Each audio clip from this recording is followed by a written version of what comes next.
participate. What do you call out? No? No? I cannot say. You're going to make me pass it over to Charles? Make the CEO do it? I keep it for Charles. Terrible game. No? You didn't learn anything? Nothing I'd like to share with the room. Oh, wow.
Okay, great. Is this on? It's good. Well, welcome back, everybody, from the breakout sessions. I hope you had an excellent time. I know I did. I was able to go a little bit into this room around subscription economy and into the positive utility room. A couple highlights I noticed. Google is creating a digital version of museums. They're at 1,100 now around the world using some of the accessible VR technology so students can go into museums room by room from wherever they are. Pretty amazing. Fender now has a $50 a month subscription so that you can learn guitar to get people to stay in guitar longer. Amazing use of subscription. Microsoft is engineering inclusion into the product. An example would be Windows, which is now available in 110 languages. That is amazing. Cadillac is engaging with customers on an everyday basis through Book by Cadillac. Those are just a few examples that I heard. I'm sure you've heard a bunch of different really relevant ideas from the various brands we've been hearing from today. And to carry us into the afternoon here, we're going to start with another Thought Sparks. And this time, we're going to learn about the influence equation. What that is, you're about to find out from none other than John Levy. He's a behavioral scientist, consultant, writer, and speaker. He's the author of the 2 a.m. Principle, which is about discovering the science of adventure. So he deeply studies adventure, and he also studies this topic of influence and what causes people to make the decisions that they make. So I'd like to welcome to the stage John Levy.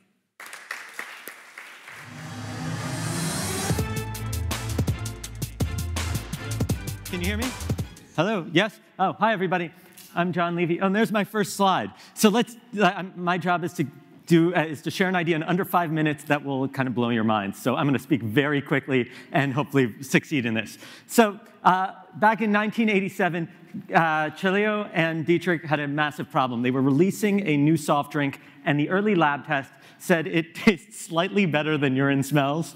And it's like cough syrup with bubbles. Now, for all of you who know what this product is, it's Red Bull. But back in 1987, they had a huge problem, which is that they didn't have the huge marketing budgets, or they weren't the media company that they were today. And they couldn't afford to just spend a fortune on hiring some celebrity or so on to endorse it. So the question is, what does a company actually do when they need to have significant reach and influence? Let's put a pin in that and just give you a little bit of background.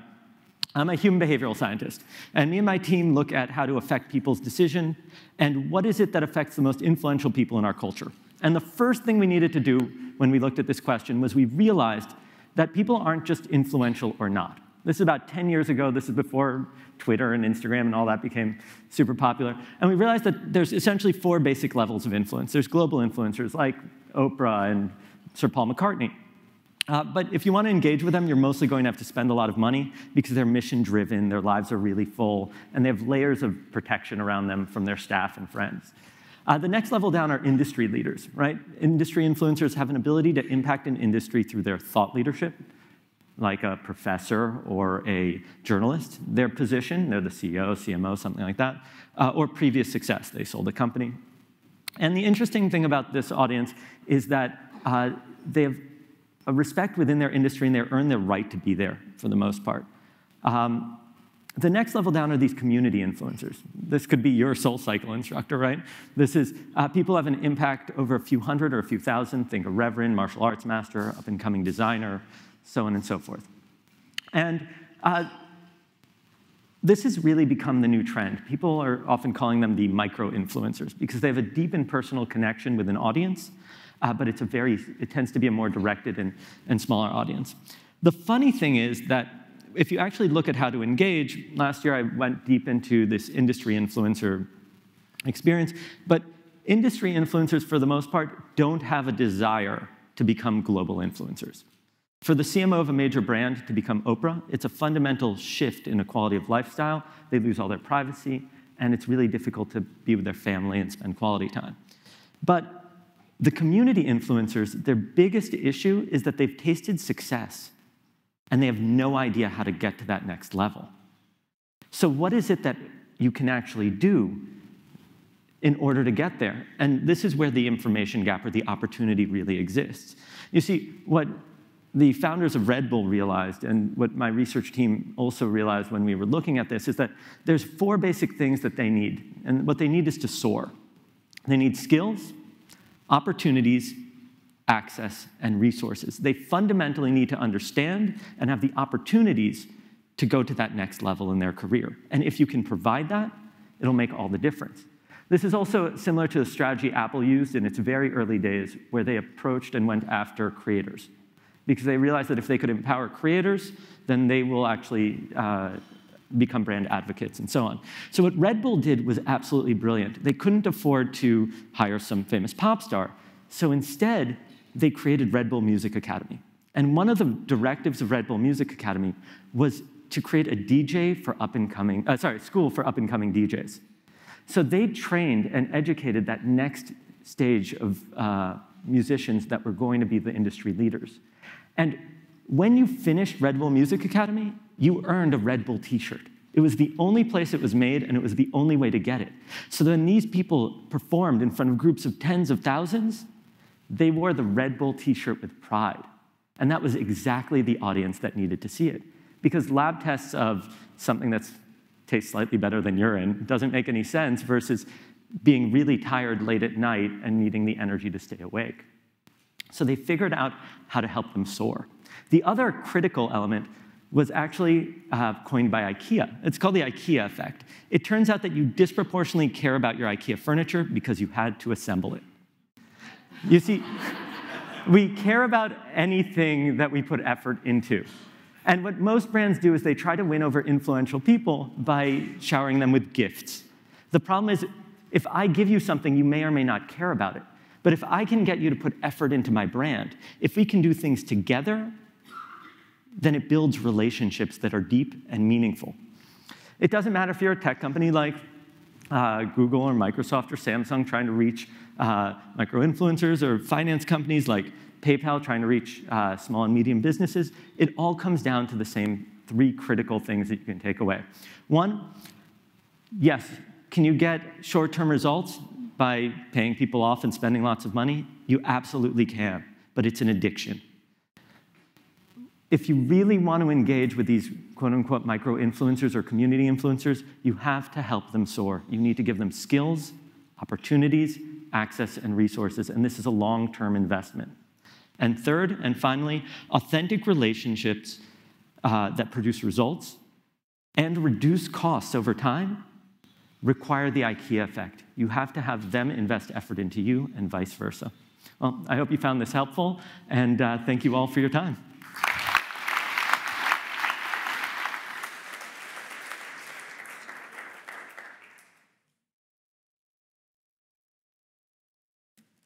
Thanks, John. That was great. I love the idea of using influence, thinking about how it could affect my work, and I'm sure it'll be a good idea for all of you as well.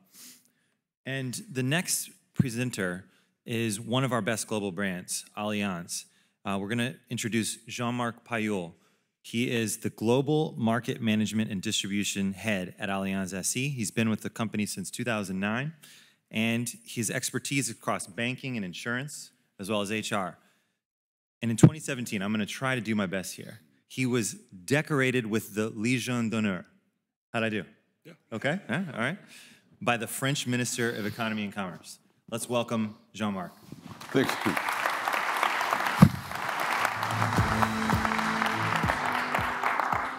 They probably did a mistake when they gave me this decoration because I'm a pirate.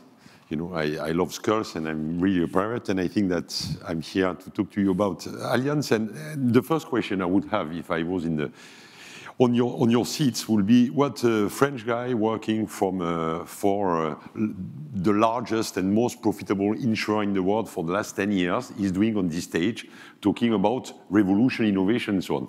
So let me take you 4 years and a half in the past. I was coming back from holidays with my family in Saint-Tropez. Of course, I'm French. And so I was tan, I was really happy, and I had a call on Saturday. And on the phone, it was the new CEO of Allianz, Oliver Bäte. And Oliver Bäte told me, Jean-Marc, I need you to in Munich. I need you with me. I want to work with you, and I want to give you brand, marketing, distribution, and by the way, start to work on innovation. So I said, okay, I'm speaking English like a Spanish cow. I've just married my third wife. I have 4 children plus 1, 5 children, so it's a bit complicated. Why do you want me in Munich with you? And he told me, you are French. Yeah, for sure, I'm French. So he said, I want to do the revolution. To do that, I need a French guy. And it's real. And it's real. It's exactly what happened 4 years and a half ago. So I went to Munich because in this case you have 2 solutions, you leave or you accept. So I have accepted and I went to Munich, and I have to tell you that for the last 3 years now, I had the full support of my CEO. This is the first lesson. If you want to do the revolution, you need the support of the king. This is the case. And we have done the revolution. We have tried to do the revolution.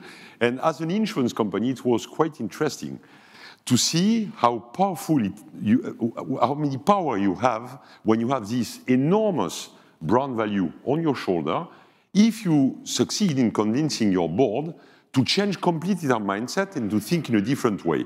But you have to be courageous, and it's, I think, what we were in the past.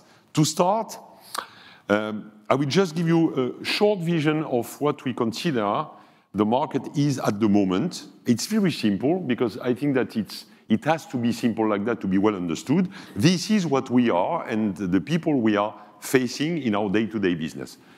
2 layers, 18 years old, 30 years old. People above 30 years old, the majority of the people in the room, myself. People below 18 years old, my children or part of my children.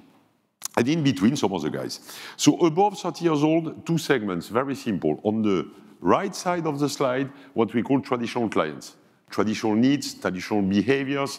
We know how to do with these guys. We have just, you see, to optimize our current business model. Make it more efficient, less expensive, more profitable. We know how to do it. If we are here, it's because we know that. On the second part of this slide, you see on the left side, you see 25% of digital converted. Who is a digital converted? Myself. I use digital tools. I'm talking about digital subjects and topics with my children, but I'm not really natural with that. I have all the time to try to learn. I have to hear. I have to work on that. It's not easy, but I'm converted. And because I'm converted, I have 5 main specificities. The first one, I like transparent solutions. I like simple solutions. I like lean process. I like user-friendly tools. And I like mainly to be sure that I will be served immediately, fast. Simple, fast, transparent, lean, user-friendly. It's exactly what we have to do when we talk about digitalization, but it's not the subject here. It's a part of the subject. And below 30 years old, in between 18 and 30 years old, again, we find the same segments, except one fact, that these people on the left part are digital natural. For them, it's easy to work with digital tools, which is not the case for me. But we have seen traditional clients. And below 18, we have mutants. For those who have children below 18, you understand exactly what I mean. They are mutants. We don't understand them. They have different behaviors. They have different needs. They speak in a different language. By the way, they usually speak in English, much better than me. And for them, they live in a global village, in a global world.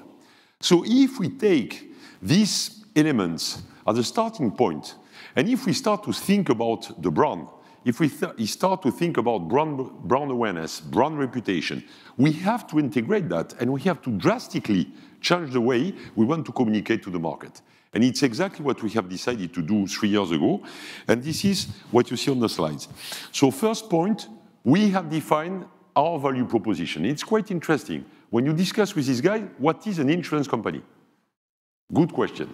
For the last, let's say, 100 years, we are insuring cars, trains, planes, health, life, retirement, pension, and it's the same. No change for the last 100 years. So at the end of the day, we started to consider ourselves as a product seller. Are we a product seller? Are we built to sell car insurance or home insurance? For sure not. This is not our mission statement. This is not why we were built for. We were built for to accompany the people who take risks. The first one who have created insurance started to build ship, and they wanted to cross the sea with their ships. And because of that, they needed insurance. So we are created for that. So each time you have people taking risk in the world, they need an insurance to cover themselves. This is our role. And if you keep that in mind, it's completely different. If you consider that an insurance company is there to accompany the people who dare. Each time you have people who have innovative ideas, each time you have movement, change in the society, you need new insurance solution. You need to be embedded in that. And if you take that as a starting point, it means as well that you have to change your brand positioning, which is the case with Allianz. So what did we do? First of all, we have decided that at a local level, we had just to support the optimization of the business, which means that for the first time in the Allianz history, I stopped fighting with my team on the field for one signature, for one turn, one global campaign, and so on. Each people in each country can decide the signature for Allianz, can decide the tone they will use in the advertising campaign, can decide the way they will do it. They have the total freedom. But to do that, of course, they have a frame in which they have to stick. For example, they have to use this idea of companion. But in Australia, the signature, the tagline is not insure, inspire. In England, it's there too, we are with you. In Germany, it's möglich machen. In France, it's Allianz de A à Z, and so on. We don't fight for that. Global framework, local dance floor. But they just focus on advertising. And when we talk about brand, this is my problem and the problem of my team. They have no right to touch the brand communication. And for the brand communication, we had two choices. And it's exactly the same what happened with Red Bull some years ago. I have no money. I'm poor. I'm working with a company which is doing 120 billion euros business, 11.5 billion euros profit, but it's a German-rooted company. And when you are working for a company like that, you have every year a huge pressure on the budget. So I have the smaller budget for all the financial services ecosystem.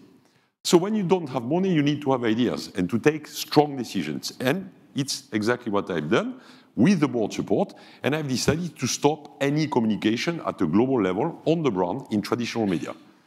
So we invest 100% on what we have. I invest 100% on my budget on social media and digital communication worldwide.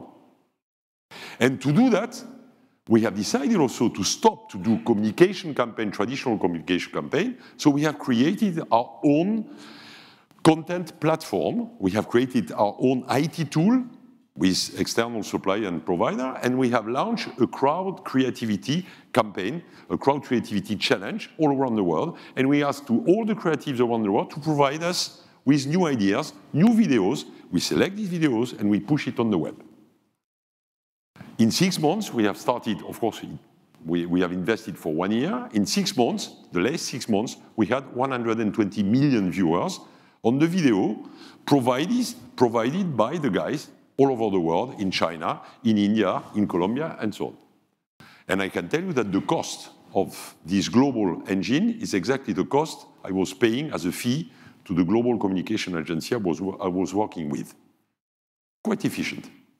So this is this Global Explorer program. And to provide this Global Explorer program with all the videos and interesting topics and interesting content, we have started to invest on innovation. And this is the second part. We have done exactly the same thing and the same approach for partnership. What does it mean? I will just show you the main partners we have.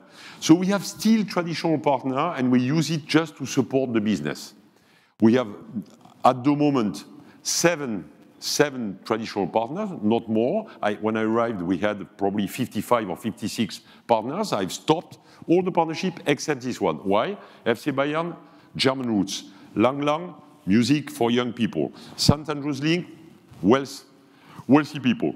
Laureus, sport. MoMA, again, for United States people with investment capacities, and FC Bayern because of innovation. So this is what we have. And we have invested in stadium. Why? Because stadiums for us are very important. We have now 8 stadiums in the world with the Allianz brand. The latest one is in the United States, in Minneapolis. But the most interesting part is the second one. I propose to the board and I propose to the CEO to move completely and to do exactly a copycat of what Red Bull has done. What Red Bull did. Red Bull had no money when they started, so they decided to create their own sport ecosystem. And they started to invest on people climbing from a cliff, on people taking a plane and going into obstacles and so on. And we do exactly the same. So I came back from holiday, said to my team, we have to find an idea. And one of my friends, I had a lunch with him, told me, I've seen an incredible program yesterday on TV. It was a drone race. I didn't even know what was a drone race. It was 2.5 years ago. And I said, okay, I went on the internet, I checked that on YouTube, and I saw that, I say, wow, this is amazing. So we will be the Red Bull of digital sport. Nobody was knowing what was digital sport, but it was a decision. We started with DRL, Drone Racing League, an American company. We signed a contract in 2 weeks.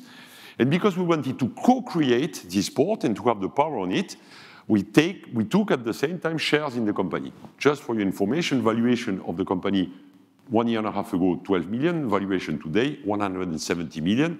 When you have shares in the company, it makes a lot of sense. Why was it like that? Because, of course, at the same time, we were using this innovative approach, this innovative sport to improve and increase our awareness and our image and transform our image to make it more innovative. And at the same time, when you put Allianz inside, you have the power of Allianz in the company. When you have the power of Allianz, the value of the company increases immediately. It's much more easier to create a race, to launch a race in Saudi Arabia or in China when you have Allianz as a partner than when you are alone just coming from the United States. It changed completely the rule of the game. And at the end of last year, we had 140 million viewers just for the races, just on YouTube. Last year, for the last drone race, we had 2 times more viewers than for the last Formula One race in US. 1.5 years ago, 2 years ago, it was nowhere. We did exactly the same thing with Formula E. We did exactly the same thing with Moto E. And now we are starting to create our own sport. And it was really interesting this morning when I heard about Mars. The last one will be the Red Planet. You will see that. It will be based on robotic. We are working with a robotic company in England, and we launch a global sport worldwide to propose to the people below 80 to compete against themselves, to find a solution to go to Mars, not to go to Mars, but to pilot a robot on Mars. And the winner will be embedded immediately in the NASA program. So just to give you an idea. So we start to create our own sport. So a huge move to innovation and emotion. And finally, what we have seen is that we have succeeded in changing the image of Allianz. First of all, we don't spend more money. It's even the opposite. Second point, we address specifically the needs of these digital converted, digital natural, and digital native people. Because of that, we increase like hell the number of viewers we have on internet, we have on YouTube, we have on Facebook, and so on. Less expensive, more efficient. And at the same time, we give the freedom to the local entities to do their business. They are more free. When they are more free, they are more relaxed. And when they are more relaxed, they are more efficient. And it works perfectly. But it's not just that we have done. Of course, you need also to increase your awareness. That's why we have decided to go a step further than we were before. We were a partner of the IPC, International Paralympic Committee. And I have the pleasure, for those who don't know that, to tell you that we have signed a partnership with the Olympic Committee, and we will become, for the next 10 years, the insurance partner, top partner of the Olympic Committee. And we were able to do that because of what I've said before. And I can officially tell you that we were contacted by the International Olympic Committee because of what we have done on the digital channel, because what is their objective is to develop their Olympic channel, and they want to reach 1 billion followers in 10 years, and they want us to support them, and especially with content, because we have this expertise. So you see, from an idea at the origin, to change the image of the brand, to make the revolution, to make it more focused on this new generation, on these digital people. I don't like the word digital, but it's like that. To do that, we started to invest on innovation and on emotion. Innovation, all these partners, and because of that, and because we were successful, the IOC came to us. Of course, we had to pay for that. It's not free, but compared to some other, it's less expensive. And you talked this morning, or at the beginning of the meeting, Charles, about brand for you, brand for value, and brand for you. And I will try to explain to you that, from my point of view, it's run for business. And we are already in this phase. Because of all what we have done, we have met a lot of people in all this ecosystem, another very important word. In the ecosystem of electric mobility, when you partner with Formula E, you meet all the companies working on electric mobility. When you work with Formula E, when you are a partner of the robocar, the robo-race, you meet all the people working on autonomous mobility. When you partner with DRL, you meet all the people, all the companies working on the drone ecosystem. And within these companies, you have also people working on artificial intelligence, blockchains, robotic, and so on. And when you meet these guys, of course, you talk about communication, but you talk also about business. And this is what is interesting. And I just want to show you this slide. We have probably more than 50 like that, 50 projects we have launched, and which are ongoing, with already some business behind. So let's start with the starting point, brand image. We have this brand image, and we want to make it more focused on innovation. On the left part, Moto E. We sign with Moto E, and we have the partnership with Formula E. We go to Marrakesh, race in Marrakesh. In Marrakesh, I discussed with the people around the table. We had the dinner and so on. One of these guys tell me the Moroccan government wants to decrease the pollution in all the megacities in Morocco. And we have taken a decision. We want to transform the thermic two wheels in electric two wheels, the thermic mopeds in electric mopeds. The problem we have is that we know what we want to do, but we have no solution. But we know, because we are an enabler, we are an insurer. We insure companies in China, everywhere. We know where are the people, where are the stakeholders. So we said to the guy, okay, we take the point, and we work with you. So we have identified a potential. The potential is very simple. It's 1 million vehicles just for Morocco, and they want to become the lighthouse for Africa. So we know that we have a great potential. We know that we know the communities, we know the people, and we know who wants to move and who doesn't want to move. We find a partner. So we call our friends in China and said, find us a provider in China to provide electric mopeds. And they found one company, Yadea. This company is providing scooters or mopeds for less than 1,000 euros. And these mopeds are fully electric, and fully connected, which is quite interesting. We have found a company in Morocco to partner with to develop this global value proposition. We have created a company altogether. We start to import this moped, electric moped in Morocco. We have the full support of the government. And of course, we will insure this moped directly inside. And this is a point which is quite interesting also because we want to go from selling insurance to insurance inside. Why? Because in the future, we consider that the retail market will go from, in our own business, from B2C to B2B2C. Why? Because of sharing economy, because of car on demand, scooters on demand, mopeds on demand, drones, etc., etc. And we have launched a new brand because of that. A new brand is Allianz Inside. So you will see in the Lime scooter in the next future, if signed 2 days ago, the logo Allianz Inside in New York, in all the American towns, like you will see in Paris. Like in Paris, you see on the city scoot, the logo Allianz Inside. Like you will see if you go in China, in the 200 passenger transportation drones you will see in the sky in China, in Beijing, you will see Allianz Inside, like you will see also in Germany on the street scooter vehicle, like you will see in other countries.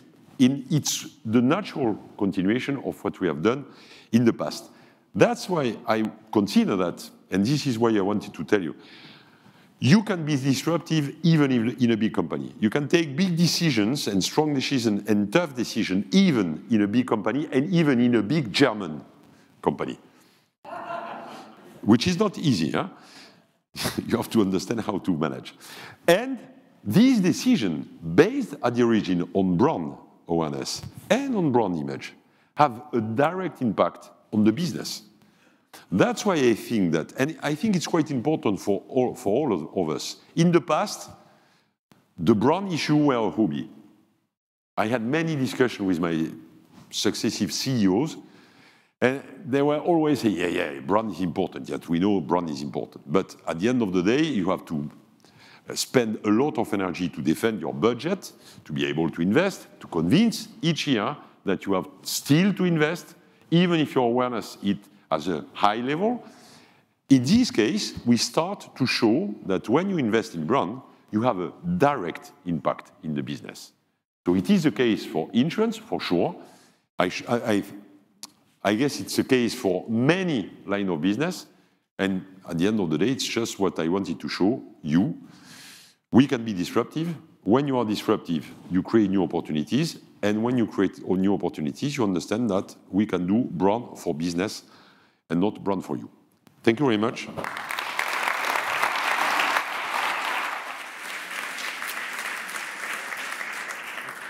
That's great.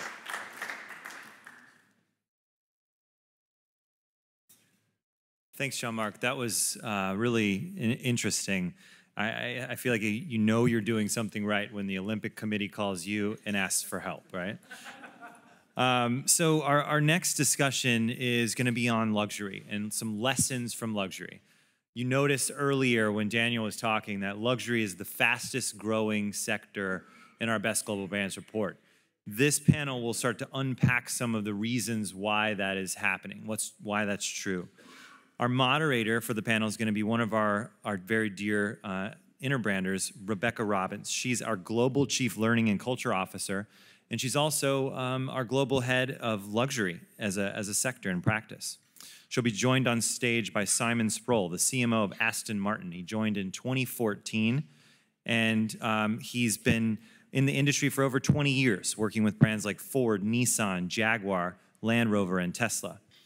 Kristen Sosa will be on stage. She's the chief merchant at Olivela. She joined in 2017 to help accelerate the growth of their e-commerce platform. And finally, we also invite Natasha Frank, the founder of Eon Group. She's helping Eon to harness the power of IoT to enable end-to-end connectivity across fashion, retail, and apparel. So let's welcome our panel up to tell us some lessons from luxury.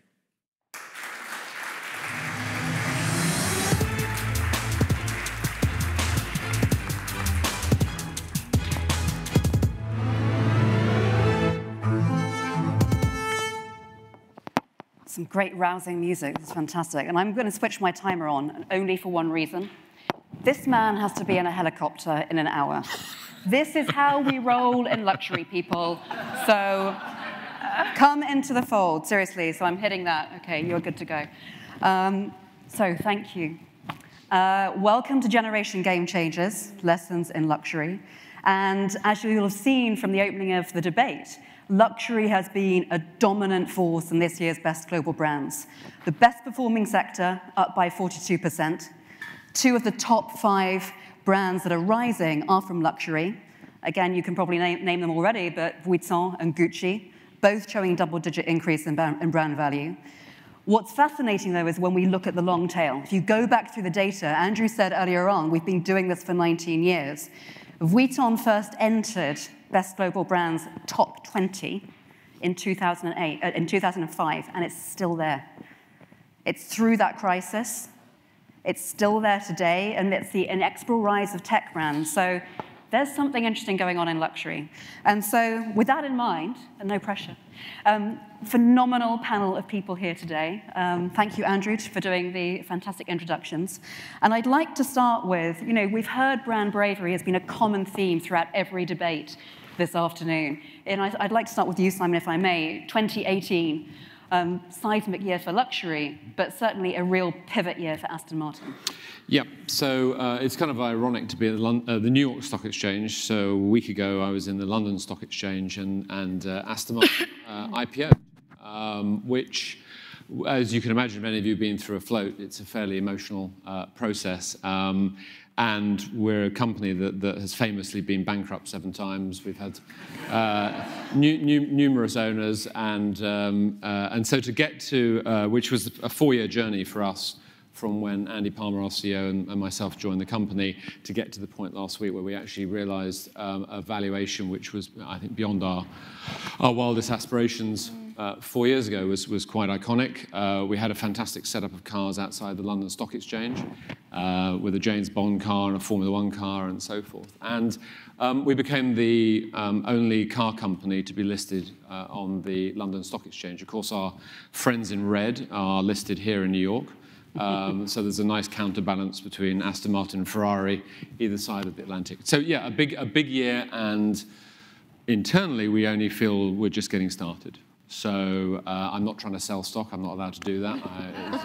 But it's after trading hours in London. But the luxury, I think, as Rebecca said, is on the march. And we're a heritage luxury brand, but we're trying to behave like a startup and trying to reinvent ourselves almost continually. So it's a pretty interesting time to be in the auto business and the luxury business.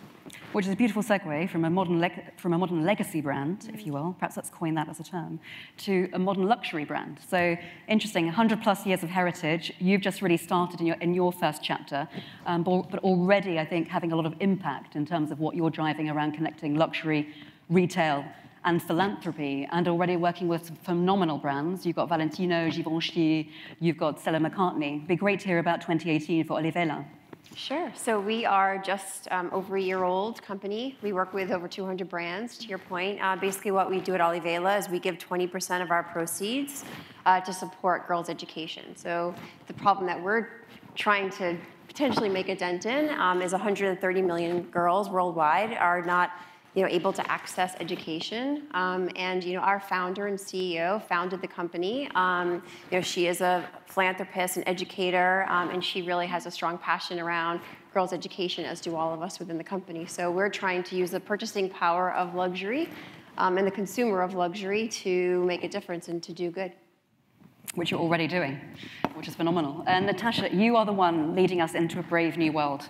We talk about ecosystems, but you are really at the confluence of luxury, tech, brands, retail, industry, and you're already having a massive influence on policy. I think you got quoted recently by the World Economic Forum. Thanks. Hi, guys. Big introduction. We have some great brands up here. I'm Natasha, and I founded a company called Eon. And what we do is we work with brands on digital identity.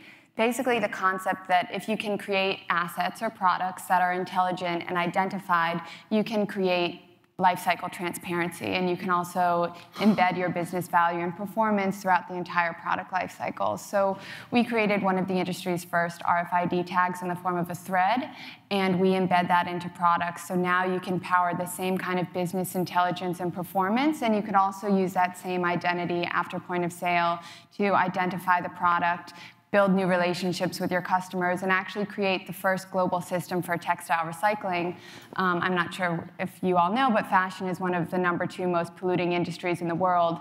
90% of textiles are ending up in landfill, and so there's this need to actually upcycle and recycle these resources because these are non-renewable. So this idea of creating the first global system for textile recycling, actually using connectivity so you can now scan the asset, know the material content, and deconstruct the product accordingly, a concept that we're now introducing at World Policy Conference, P4G, and sort of at the intersection of fashion, luxury, and tech, because brands like Gucci can use this technology to authenticate their product, provide transparency, and facilitate that new generation of sustainable luxury.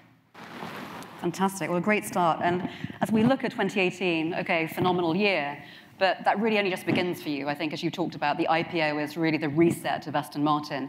And how do you, as a luxury brand, manage short-term demands, especially with the increased mandates of growth from the IPO? You're now under the spotlight and pressure as never before, but at the same time, you've now got to spin into the long term while managing the whole ecosystem of demand and desire, the rarity, the exclusivity. It'd be great to hear about your journey around product acceleration, innovation. You've diversified, you're into experiences, you're into residences.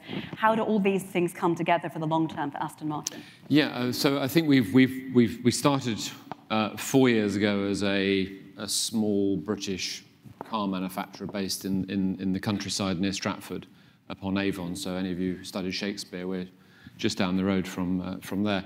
And in order for us to compete in the global luxury space, we knew we had to do something different. Yeah. So first point is we're two brands. We're actually Aston Martin and Lagonda. And Lagonda is an older brand than Aston Martin. It's 115 years old, whereas Aston is just 105 years old.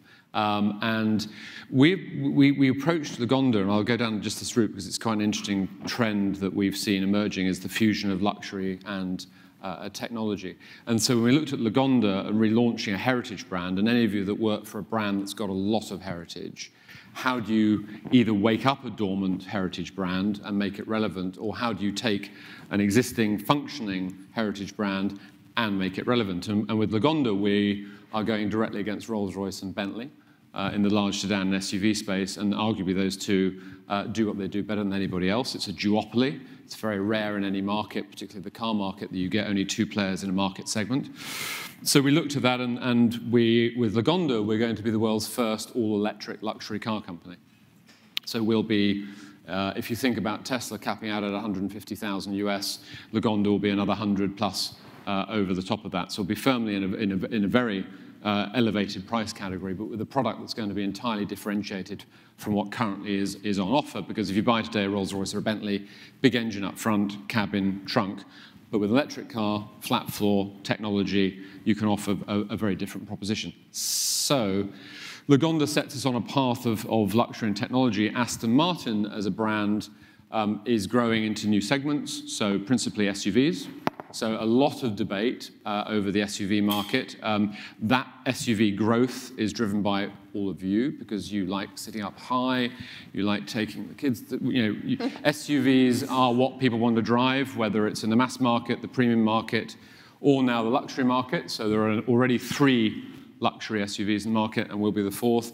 And then finally, a segment, this is a bit of a petrol head topic, but mid-engine sports cars. So we're going into the next fastest growing segment of the luxury market, which is against Ferrari, Lamborghini, and McLaren with mid-engine Aston Martin. So we are doing a lot to the brand, but obviously always the key is, are you remaining centered in what people believe you stand for? And a lot of people obviously think we stand for James Bond and British craftsmanship and luxury. So it's a really interesting journey that we're on right now. And certainly that red thread, you talk a lot about beauty in your business and the role of design and the design aesthetic that plays into that. Absolutely. I mean, there are 6 luxury brands that we compete against, and we would argue, and I'm sure if you own a Ferrari or a Lamborghini or McLaren, you might disagree with me, but we aspire to make the most beautiful luxury cars in the world. So you should look at an Aston Martin, your heart should skip a beat. It should be that sort of visceral reaction because we're selling you something that you don't need. So it has to be a very emotional reaction. And it's not gender specific. Everyone thinks we're sort of, because we're James Bond, it's a bunch of people like me that drive the cars. Not at all. We're finding Aston Martin has very broad appeal. In China, interestingly, 50% of our customers for the DB11 are women. And they're young as well. They're between age of 30 and 40. So luxury is changing, the world is changing, and the consumers. So who could have imagined 10 years ago that the dominant customer in China for Aston Martin would be a successful female entrepreneur? And that fusion of luxury and tech, and I think we talked about this, Natasha, that we find ourselves almost in a new renaissance. So we see art and science, human and tech coming together in ways as never before. And you've really started to harness that. If you could talk to us a little bit about how you're using deep data to drive some of this change and to affect policy change. But you're ripping up business models effectively with some people, right? Which is great.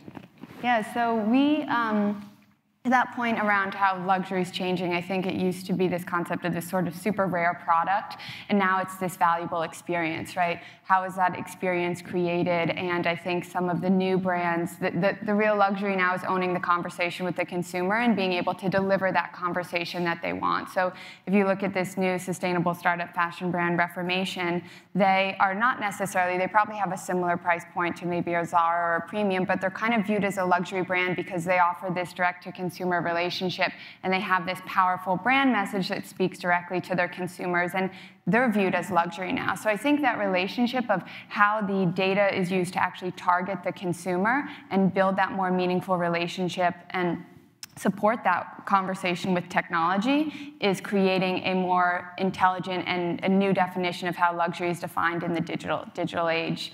And in terms of what we're seeing with policy, I think we see, in the past year, Gucci, as rated in your brand, they've made some amazing changes around sustainability that have actually probably in a large part driven that culture of brand success across the use of no more furs, a culture of purpose and sustainable driven values. And I think that's really resonated, and a lot of brands are now following suit in that track. So we see now a lot of changes too on how regulation and how brands are trying to actually activate change on a bigger scale beyond them, and this pre-competitive collaboration across brands to actually create change in partnership with policy groups, and how that's being viewed across industry has been super successful. And that call's coming into consumers really hard and fast, right? So I think obviously your ecosystem is much more B2B, but it's being driven by a consumer that now is, if you look at Burberry a few weeks ago, really interesting example. It wasn't widely apparent within the industry that product is destroyed, but that call to action came from the consumer. And when we think about those keywords that Daniel was talking about, responsiveness and relevance, that's a level of responsiveness we're seeing as never before. That call to action came because the consumers called it, which is really interesting, and that ties into, bravery is at the heart of what you do. 3 years at Olivella, but you're connecting a business case into that deep human need actually for a change for good. It'd be great to hear a bit about your sort of long-term vision and where might you want to be in 10 years' time, and also what you're seeing in terms of the data that you're deploying. How is that tying into your evolving consumer? Sure. So in early days, we are definitely seeing very, very high retention rate, customers coming back, very frequently. What we're seeing and what we're hearing, from them is, they love our mission, they love what we're doing. So all things being equal, if you have the choice of purchasing that, diamond ring, and doing good with that purchase, that's a choice that we're finding our consumers are really loving it. They have that option now. And, I think everybody sort of works, what we're finding is that whether it's our brands or our consumers, everyone's at varying levels of, their philanthropic impact. And, we work with many, many brands that do incredible things, but they're still, love the idea of being part of this community, of making a difference and doing good. And we're finding the same thing with our consumers. They're really responding to that. And just loving the idea that, that they can make a difference with something that they were going to do anyway, and something that might have felt a little bit, frivolous, let's just say. So we're really seeing just that mindset.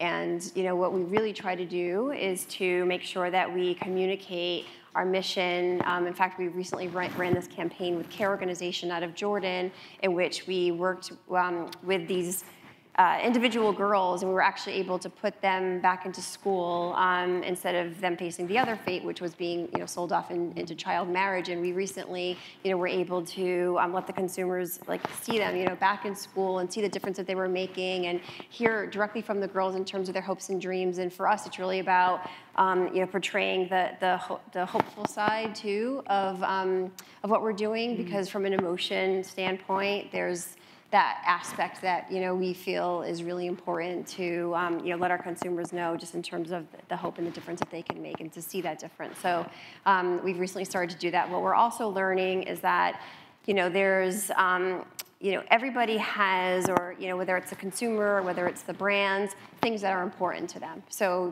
whether it's it could be, girl education, which is our core mission. It could be, breast cancer. It could, there are varying things. So what we're working on right now is a way to take the idea of doing good and almost become a platform for, nonprofits or for, influencers, where they can almost take the the issue that is really important to them, and for us to be able to be a platform to support that issue. So that's actually something that we're looking at in terms of our kind of go forward mission. And there are some great red threads here around connecting culture to community, certainly a sense of belonging. Yes. Obviously the customer runs through everything we've been talking about today, but actually that customer, it's more a sense of fans and following. It's certainly, we were talking earlier on about levels of access within the Aston Martin brand. We were talking about loyalty. Somebody who was a connoisseur, who has been part of your ecosystem for 10 years versus somebody who is, experiencing a different touch point of the Aston Martin experience. It'd be great to understand a little bit more about how you're managing those levels of access, because that's certainly something that we've seen with the likes of Gucci and Vuitton, how they've played that both ends of the spectrum within their universes. Yeah, the interesting thing about a brand like Aston Martin is that we have fans as well as customers. And so from where I sit as CMO, obviously I'm charged primarily with helping to sell cars. But if you look at our social media channels, and we're respectable. We'd like to have more naturally, but we have 6 million and change people on Facebook following us. Instagram is 5 now and rising. Twitter's over 1 million. I wish all those would convert into car sales. Maybe we can do a few today. But the reality, the reality is that we have fans, and I think there are certain things that we do as a brand that aren't necessarily directed at selling a car. They're directed at driving loyalty and affection, and this notion of being a love brand. Most important thing I think we can do is to show our respect and to bring people into our family, even if they'll never be able to afford an Aston Martin, and make them feel that they're sort of part of the wider family. So when we go to events, when we drive cars up Goodwood Hill, when we engage in Formula One, whatever we might do, James Bond is a big part of that. The number of people, and you never know. I mean, I've got another interesting challenge, is that my purchase cycle can be 40 years. So those of you that are old enough or young enough to have watched a James Bond film when you were younger and you went out and bought the corgi toy, sorry, very British kind of thing to say, many people, men and women, come to our factory to order their car, and they've kept the toy from their childhood. And so the customer journey started way before they got the driving license, and the ability to sort of consummate that kind of dream that they had as a child, and us making that special. So it's a very multi-dimensional brand in that sense, and probably we share that along with Ferrari and Lamborghini as two of the more passionate brands in our space. So it's kind of interesting. And then the family aspect. Once you've bought a car, really feeling part of that family. And talked about environmental sustainability. In our history, we've only built, so we're 105 years old, we've built 85,000 cars, which would take Toyota about 3 days. Just to put it in perspective, and 95% of our cars still exist, so we never send an Aston Martin to landfill, at least we hope not. And we are going into electrification next year with the first electric Aston Martin, so we don't want to be a sort of irrelevant dinosaur. We need to play our part as well. And that's the secret to any good business model, right? So as we've seen with Hermes, there's a reason why Hermes is also the only luxury brand to have been showing double-digit increase in value year on year for the past 5 years consistently. So again, sustainable growth. But also that comes from having Veblen goods in your portfolio. So how you manage rarity is key. I loved what you said also. You talk about Aston Martin a lot as a family. And I think that sense of culture and that sort of human face of the brand is really telling. It would be great to hear a little bit in terms of, I know you've brought on board some phenomenal people at Olivella, and how culture and leadership plays into what you're doing. Sure. So, what you'll find within our organization is that, we're all very driven and passionate about the idea of helping the greater good. So we have a really talented group. And we spend a lot of time really kind of, getting better educated, working very closely with our cause partners, making sure that everybody has a strong understanding of the impact that they're making. It's something that's threaded in everything that we do, and it really drives the culture for sure. A very passionate group, and that's, you sort of think about, the move. I was my last company for 23 years, and a wonderful, wonderful company, but really was looking to how do I make a difference? Right. And I think that's what you'll find threaded again throughout, whether it's the people that we work with, the brands that we work with, et cetera. It's really about how can I make a difference and be part of that community. So I'm conscious we've got 10 minutes left before somebody's going to parachute from a ceiling, I think, and pick this man up. So final couple of questions. Number one, which is, where do you see the future of luxury going? Let's look far out. Let's really look out there. We were talking earlier on about the guardianship of brands. You're a modern legacy brand, Simon. This is going to be around long after all of us. That's the premise, right? If we take you, Natasha, where do you see things going? Where are the big, brave bets on the future, and how are things evolving? I think there's going to be a lot of new, interesting experiences in the digital world for luxury, and obviously, to me, sustainability is near and dear to my heart, right? The millennial generation is the first generation to know about climate change, really, and also the first and last generation to be able to do anything about it. So I think that this is a generation that's very conscious of global constructs, very dedicated to them, and I have seen within my own lifetime this be viewed in water bottles, right? It used to be that carrying a smart water was a cool thing to do, a plastic water bottle, and now that's a completely different look, right? If you're carrying a plastic bag, if you're using a plastic water bottle, it's a different energy. So I think this framework of how quickly things will change in response to global consumption, and if we look at this in an honest way, this is the sustainability value proposition is not going to survive if it's always one that's more expensive. This is about using technology to mainstream innovation, and I think innovation is where this new luxury world will play, because that's what's most inspiring to people, and luxury is really about creating things that inspire people. I love that. It's a great call to action, isn't it? You are leading us into a brave new world. I love it. We've talked about iconic moves today. I'm going to pivot that into iconic movement. We're all following you. So where do you see things going in 10 years? Sure. So, I think in terms of, heritage and quality and all those things that luxury has really been built on. I think this whole idea, sustainability and these other social issues are really going to be a key part as we move forward. To your point, there was a Pew study done of millennials in terms of what the most important things are to them. And the number 3 thing was doing good in the world and making a difference in the world. And that was after being a good parent and being a good spouse. And that was ahead of having a great job and lots of money and all those things. So you can really see how the idea of making a difference is really kind of bubbling up and will just continue to be important moving forward. And millennials, we're all hearing the same and reading the same things in terms of millennials wanting to really associate and connect with brands that have aligned values. So I think that's just going to be just a really key piece moving forward. Super. Well, I think luxury, we're a bit of a crossroads here, because I personally don't think luxury, it needs to be sustainable, but by definition, luxury is frivolous. Luxury is more than you need. Luxury is something beyond that you would consume ordinarily in your day, and that applies to ice cream, hotel rooms, first-class airplane seats, private jets, fast cars, haute couture, whatever it might be.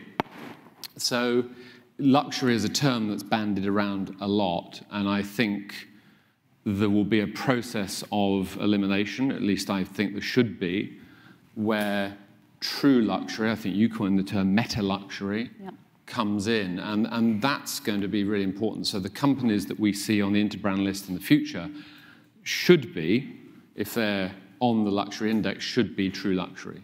And again, we can debate all day about what is true luxury. Our definition of luxury is something that you don't need. It's something that you want. We're selling a product that is driven by desire. And so I think there's a very interesting debate that's going to happen. And of course, the millennial generation are going to be the key drivers of that. So how do they feel about consuming something that is not needed? Hopefully they embrace it. Otherwise, I'm going to have to get another job. But there's a fundamental question for the luxury business that we need to address. What we value and why. Yeah, what we value and why. Which probably brings me to the last question. Luxury in one word from each of you. I know what yours is. Let's go with Chris. Options, having options. Okay.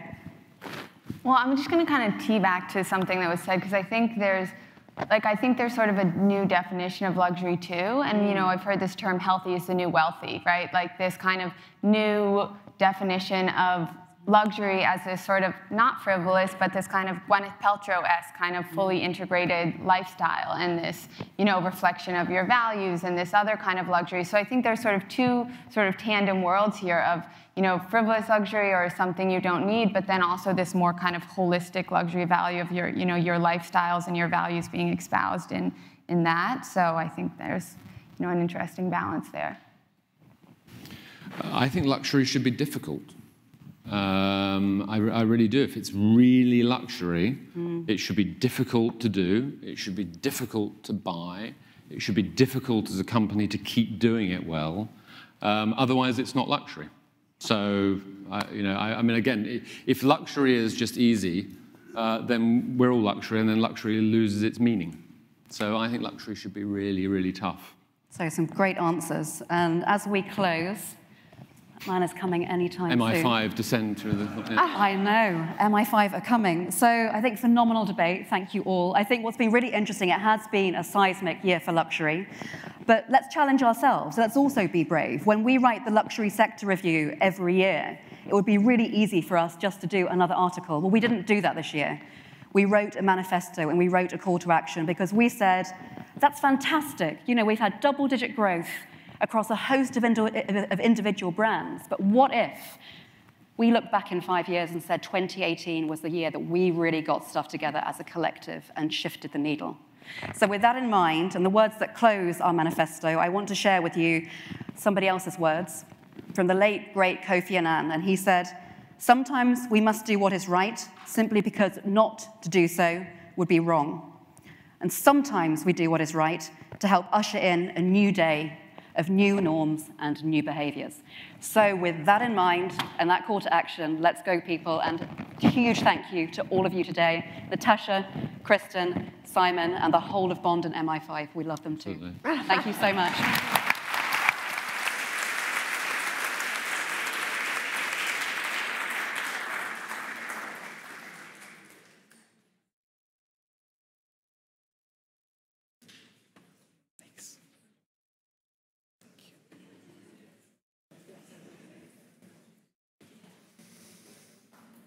Great, thank you guys. That was a really fascinating conversation. A couple of my takeaways: technology obviously going to play an enormous role in this question around what is the future of luxury, but also this question of sustainability, building it into the experience of interacting with these luxury brands, their products and services. So lots to think about there. Our next guest is going to take us in a little bit of a different direction. It's a bit of a treat for you guys. He is Doug McKenzie, and he's a world-renowned magician and mentalist. If you don't know what a mentalist is, I hope that we're about to find out.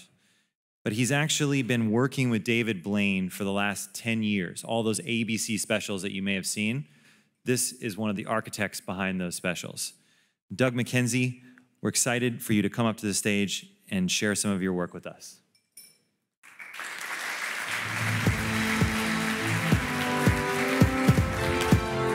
Hey, how we doing? We good? Almost the end of the day. Perfect. So my name is Doug, and I am a magician, but I'm also really big into technology. So what that means is I've taken two of the most notoriously geeky fields, magic and technology, combined them into one super nerdy act, right? So in coming here today, I tried to figure out what it was that was parallel between my life and what you guys do. I came up with a few things. And the first was that we both need an audience, right? So that's you guys, of course. So thank you for coming. The second is that we're all about connection. So connecting people, connecting ourselves to our audience, connecting our audience to each other, building community. So this first thing I'd like to do is all about connection. And it goes something like this. It's said that we're all connected by 6 degrees of separation. When you're friends with somebody, you're connected by 1 degree. But I wanted to know what it would look like to be connected by 0 degrees of separation. So to do that, I need 2 people. And I'm going to try and get people from different parts of the audience, so I know they don't know each other. Maybe if you could please stand up. Look at this, reluctant. I like it. And please bring your phone as well. You have your phone with you. And maybe join us on stage for this big round of applause. There we go. Maybe right up here. Perfect. And your name is? Andrew. Andrew, I'm Doug. Nice to meet you. Nice to meet you. Second person maybe will go right here. What is your name? Lissa. Lissa, please. Same thing. Big round of applause for Lissa. Bring your phone as well, please. Maybe Andrew, stand one step over here. Now, do you guys know each other? No, I think we met briefly last night. Okay, but you don't really know each other. Perfect. Maybe if you put your, do you have a pocket? Or maybe put your phone. Oh, even better. Doesn't matter. So I'm going to see if I can connect you. Let me move this chair for 1 second. See if I can connect you. Actually, Lissa, stand right here on the trap door. Perfect. Maybe you could both put your hands in front of you just like this, clasped. Same thing, Andrew, over here. And extend 2 fingers. Good. Now, if I take your fingers, I open them like this. Same thing over here. Alyssa, I open your fingers like this. Fair? Watch. If I start to push Andrew, I push your fingers together. Alyssa, you see your fingers start to move as well, yes? And as Andrew's get closer, Alyssa, yours get closer as well, yes? I see you smiling, yes? Yeah. You feel that because, look, as his get closer and start to touch, you'll see yours will also get closer. That's because I have you guys, you're fighting it a little bit. I like it. That's because I have you guys connected. So here, put your hands by your side. Same thing, put your hands by your side. So Alyssa, here's where it gets a little bit more crazy. In a moment, I'm going to ask you to close your eyes, okay? When you close your eyes, I want you to pay attention to everything you feel. You might feel hot, you might feel cold, you might feel touches, taps. Whatever you feel, pay attention to where you feel it and how many times, okay? What's really important, though, is you keep your eyes closed tight until I say open them, don't open them early, okay? So, for example, if you felt something here, remember in your hand, or here, remember in your head, okay? So from this moment forward, remember everything you feel. Good? Look at my hand. And on 3, close your eyes. On 3, 1, 2, 3. Tight, tight, tight, tighter. Good. Alyssa, yes or no, so everyone can hear. Did you feel me touch you? Yes. Alyssa, with your finger, point to where you felt it. Okay, good. Put your hand down. And Alyssa, how many taps did you feel? 2. 2? One more time so everyone knows exactly what's going on. Again, Alyssa, point to where you felt it. And how many times? 2. Perfect. Open your eyes. Because here's the weird part. I wasn't touching you. I was touching Andrew. But you felt it, yes?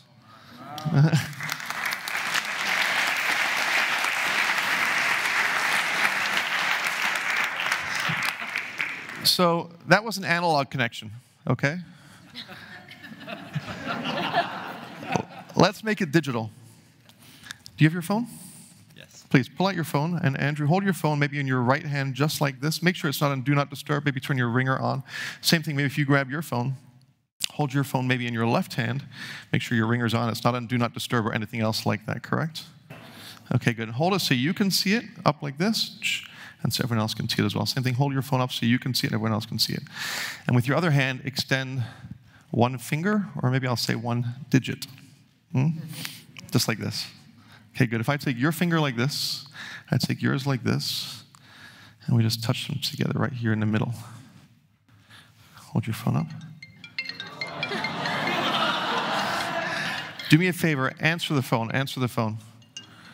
Now let me ask you, are you connected? Hello? Yes? Now don't hang up. Andrew, is that your number on Lissa's phone? Yeah. It is? Lissa, is that your number on Andrew's phone? Yeah. It is. Perfect. Do me a favor. There we go. But don't hang up yet. Hold it up like this. Here's where it gets crazy. If I take your fingers, ready? Watch the screens. Oh, on 3, ready? That's 1, 2, 3, just like that. It disconnects. There we go. Thank you so much. Thank you. Appreciate it. Thank you. So, I have a little bit of housekeeping to do, and I need you guys to engage with me a little bit. I need everyone in the audience to pull out their phones, everybody. That's step 1. I need everyone to create a new text message, okay? So go to your messages, say new text message, everybody. You can be brave, I like it. And I'll give you the phone number first. The number is this. It's 202-888-8876. So 202-888-8876. And in that message, type in your email address and hit send, because I'm going to send you an email of a prediction, okay? Don't worry, I'm not going to send you any other emails ever again unless you write to me and I'll reply.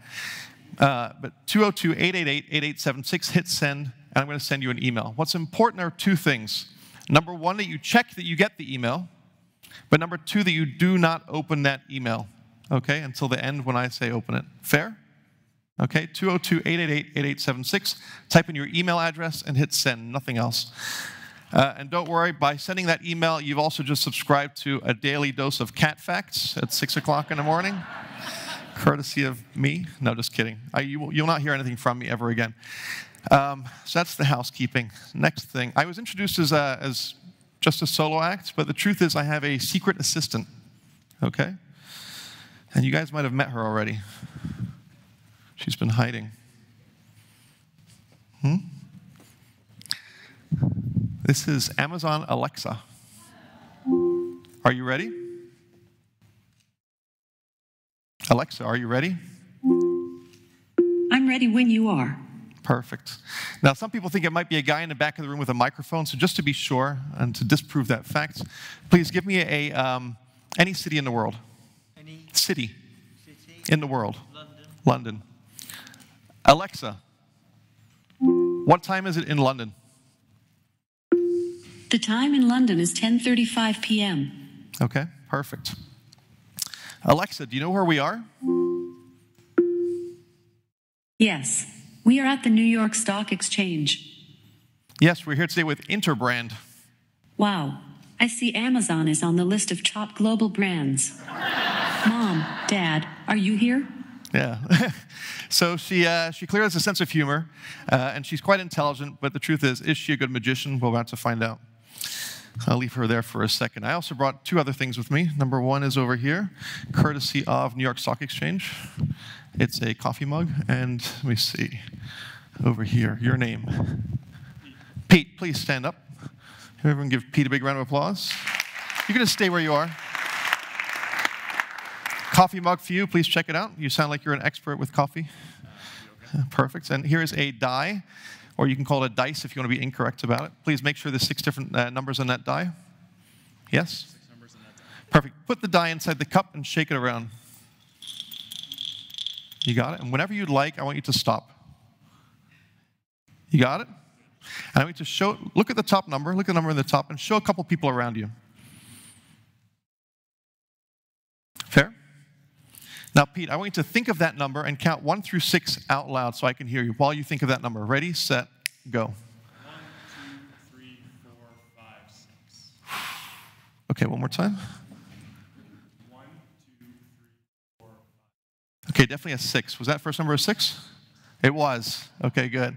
Now, maybe that's lucky. That's a 1 in 6 chance. Let's try it again. Same thing. Shake the cup around. Whenever you'd like, stop. You have it. Look at that top number. You have it. Show it to a couple people around you as well. You got it? And this time, try and keep a poker face. And I'm going to count. Don't say anything. Ready? 1, 2, 3, 4, 5, 6. Again, 1, 2, 3. Okay, was it 2? Yes? Let me ask you a very important question. Do you play poker? Not well enough. Yeah, don't.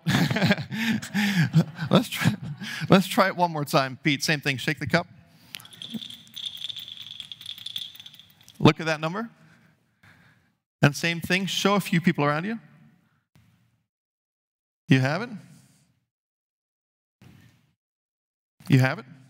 Now this time, I'm not going to try and guess the number. But I think you know who is. Alexa, help me with magic. Sure, Doug. What do you need me to do? What number is Pete thinking of? Extrasensory perception is a skill I am only starting to develop, but I believe you are thinking of the number 3.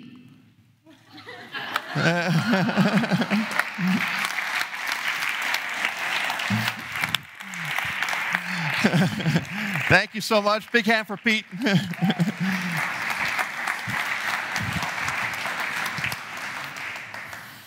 It's the easiest job in the world. I do nothing. So one more thing for you guys. Let me see. I need somebody with a phone. Somebody with a phone, maybe.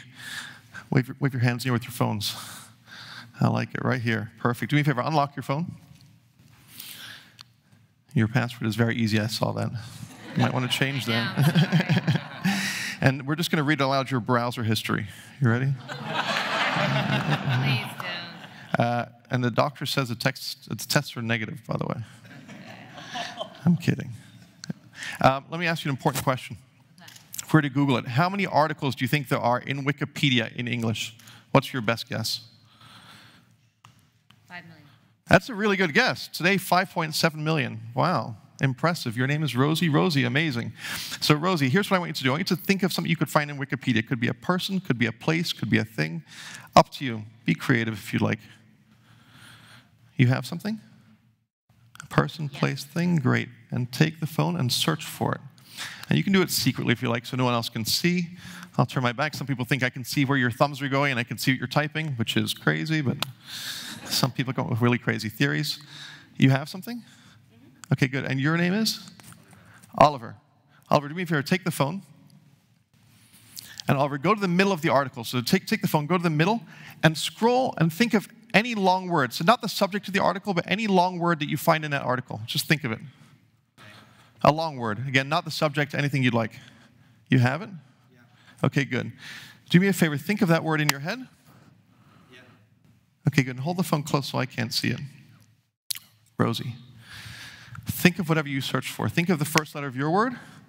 Oliver, think of the first letter of whatever word you're thinking of, yes? First letter of yours is a C?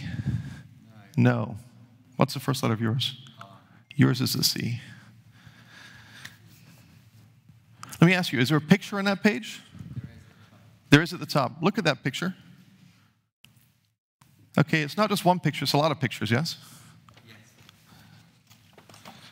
All of one, different types of one thing, yes? Yes. Think of whatever it is you search for. Got it. This defines you as a person, yes? Completely. Got it.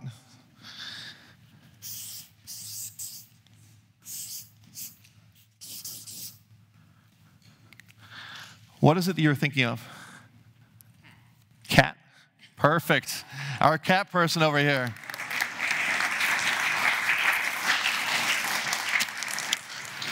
Oliver, we're going to go one step further with you. Okay? Do me a favor. Think of your word. Yes? Actually, everyone but Oliver, pull out your phones. Everyone but Oliver, pull out your phones and check that email. Oliver, don't look yet. Because this morning, check that email. This morning, I took a photo outside the New York Stock Exchange. Everyone see that word? Oliver, for the first time, what is the word you were thinking of? Recommended. There we go. That's it, guys. Thank you so much. Thank you, Oliver.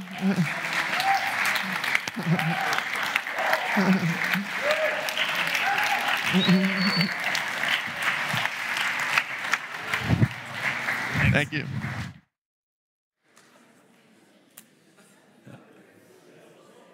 I have no words. I have no words. I don't know how to follow that. I don't know how anyone could. I'm going to try to learn some of that and try it on my 3-year-olds and see what happens. Doug, that was amazing. Thank you so much. Another round of applause for Doug.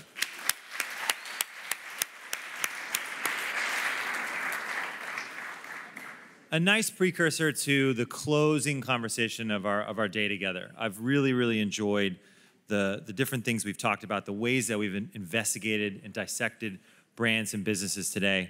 And we're going to close by starting where we began. And we're going to bring Betty back on stage today to lead a conversation with none other than Randall Lane. He's an editor of Forbes magazine and the chief content officer there as well. He's been with the company for 12 years. In addition to his role as an editor, he also writes about business, philanthropy, and food.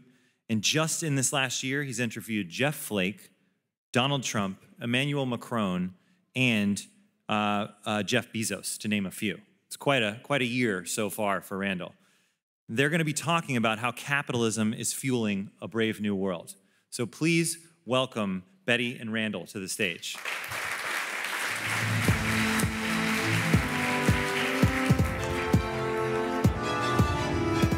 I feel like we're violating the #1 rule of conferences, which is don't follow a mentalist. That was some act to follow. By the way, I want everyone to take out their phones and Venmo me $100, and we're good. Now, speaking about a brave new world, Randall, I want to ask first about this interesting piece of news that I saw today about Forbes, kind of breaking some new ground here, or at least being at the forefront, blockchain. Mm-hmm. So Forbes partnering with a company called Civil to publish on the blockchain.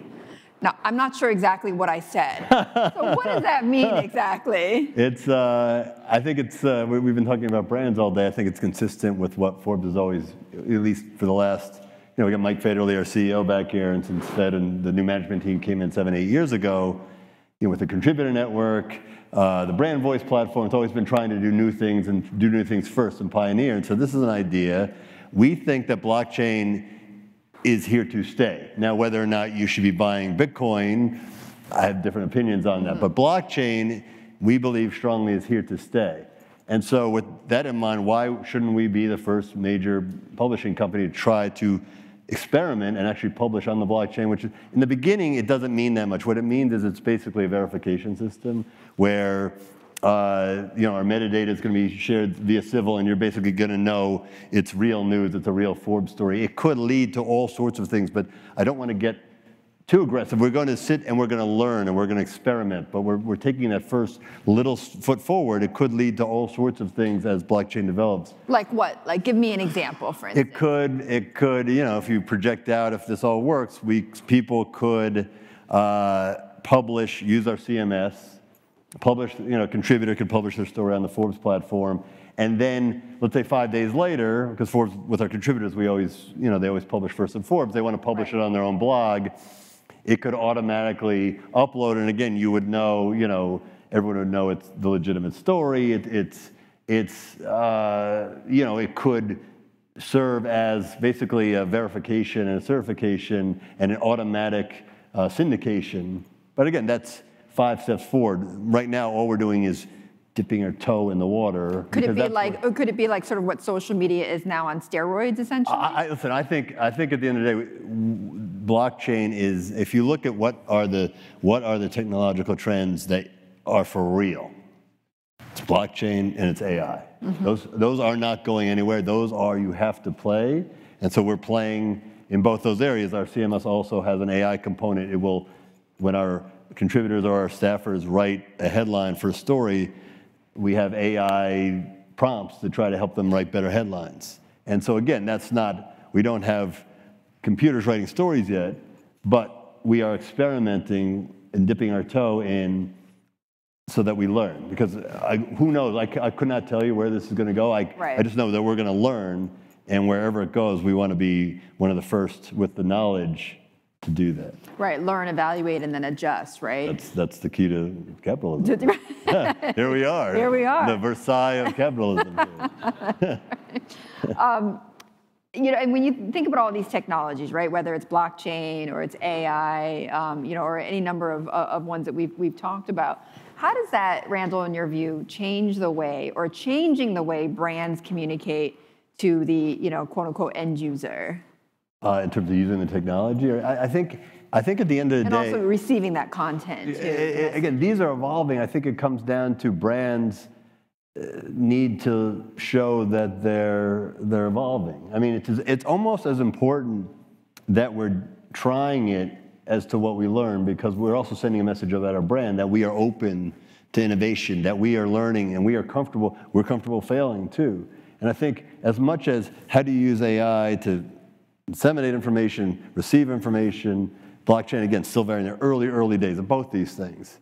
But right now, for everybody here, and we have some of the best CMOs in the world here, it's also a message to the market, a message to the world that you're at a brand and we're at a brand that is comfortable with change, is not intimidated by it, and is going to figure it out one way or another, as opposed to get steamrollered like we see too many. I mean, you know, in media. I mean, you've got a lot of, you know, bodies in the, you know, all over the place on both sides of the road. But if you accept as part of your culture that you're comfortable with change, you're comfortable with innovation. That's what we've done at Forbes, is we've embraced change. And the thing we're really afraid of is not trying things, because that's when you really have to start looking over your shoulder. So that's interesting, because the whole theme here is like activating brave, right? So do you think that nowadays brands get more credit for activating brave than it was in years past, right? I think that's absolutely right. And I think it's also, you know, you don't want to, I think there's a caveat, which is authenticity, in that if you activate brave just to show that you're brave, the customers now in every field, certainly in our field, they're smart, and they can tell when you're forcing it and so you want to activate brave and you get credit, but you get credit if it's within the realm of what you're supposed to do. And so I think that the caveat is, yes, the brands that we cover, and again, all we're doing is looking at companies that are innovating and companies that are, you know, at the cutting edge, but it's the ones who are innovating authentically that get the credit, whether or not it works. Of course, the goal is that it works, and then you get the benefits of that. But even in failure, you learn, but the key is that it's authenticity, and you're not jumping into something that you have no business being. The one thing we know is consumers are very savvy these days. Yes. They can sniff out 100%. Fake 100%. Fake things. Fake news. Speaking about fake news, Donald Trump. So you interviewed him. Yes. Jeff Bezos, Emmanuel Macron, as Andrew had mentioned. Yes. Many luminaries in the last few years. Just within the last year, speaking to many of these newsmakers, what have you learned? That we're in very, you could look at it two ways. We're in crazy times, and you could look at it, we're in scary times, but we're also in incredibly exciting times. And you talk to, you could take a Trump and a Bezos, and I was talking to Charles, about this, a week or two ago. I mean, you've got these two billionaires, one is the richest man in the world, the other thinks he's the richest man in the world. And one is president, the other thinks he maybe should be president. But what you see, is they kind of represent these two sides of the coin, where you've one, Bezos, besides the fact that he's looking really, he's spending a lot of, he has time, clearly the bigger the company gets, the more he can delegate because he's been working out a lot. But here's somebody who is rigorously looking at data, and he's not afraid to take chances and take risks, and it's been paying off in ways we've never seen. I mean, our Forbes 400 came out last week, and for the first time in 24 years, Bill Gates is not the richest person in America or the world. It's Jeff Bezos. Jeff Bezos made almost as much money in the last 12 months. He made basically a Warren Buffett.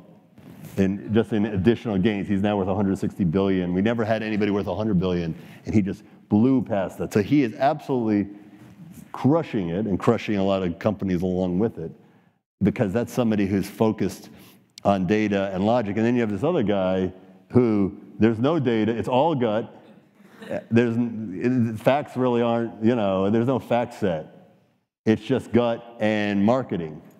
And so they're both polar opposites, but they also represent kind of what's going on, which is it's the best, it's scary times, but it's also incredibly exciting times, and we cover, and what we try to focus on, we focus on both, but I think there's a reason that there's so much there's a disturbance in the force out there right now, despite the fact that we're growing 3-4%. I mean, you know, this is good times. The economy is humming.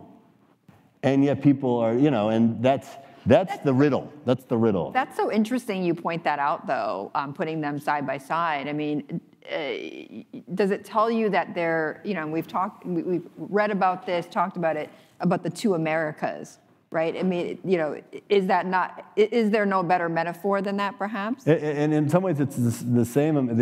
The issue is, what we're going through this disruption is that people, even though we have full employment, again, we have full employment and people are scared. And it's because we're going through this historic change along the lines of the Industrial Revolution. And there's incredible opportunity. I mean, look where we are. We're here in the New York Stock Exchange.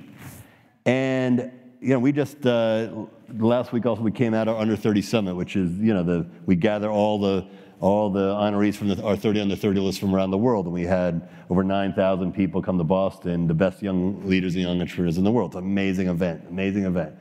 And you look at that 30 Under 30, and you see people like, I mean, they're all listed here. You've got Evan Spiegel, big board listed company, Snapchat. He founded that when he was in college. He was a billionaire by the time he was 23 years old. You have Daniel Ek at Spotify, another 30 Under 30 member, listed on the New York Stock Exchange, founded that when he was in his early mid-20s. Aaron Levy at Box, founded that in his 20s. That's also listed here in the New York Stock Exchange. So here at the place that you used to have, you have to actually start a company and take it public on the big board. Even 20 years ago, you needed to be like an 80-year-old man, right? I mean, you did not have kids ringing the bell wearing hoodies. And now, it's a commonplace. Nobody bats an eye, because that's the incredible world we're in. We're in an incredible world, if you think about it. And if you look at where we live, and if you take the whole arc of human history, until 10, 15 years ago, you weren't able to take a company public at a multi-billion-dollar valuation. It wasn't that there were laws against it. It was just that you needed time and you needed resources, and nobody would give you money unless you had an adult with you. It just didn't happen. Maybe occasionally, maybe 20, 30 years ago, that Michael Dell and Bill Gates were like the pioneers, but even then, it was such an aberration. And now it's commonplace. Now it's easier for a 25-year-old to raise money than a 55-year-old. If your computer is broken, and IT comes, and a 25-year-old walks in and a 55-year-old, you want the 25-year-old to fix it. It's serious. And that's the first time, so we've inverted it, where for the first time in human history, it's actually, the digital natives, it's actually an advantage to be young and have these ideas. So we're in this world where you could take an idea and some code, and you could be ringing the bell 3 years later here with a multi-billion-dollar valuation. So that's exciting, but also for people who've kind of played the game over 30 years and know you cannot count on being an employee somewhere, and that you're set and you're going to get the gold watch in 40 years, that's scary. Well, and you know, and as you say, like it does evoke the .com days, right? You know, and the crash that followed. You know, it's, as you say, it's commonplace now.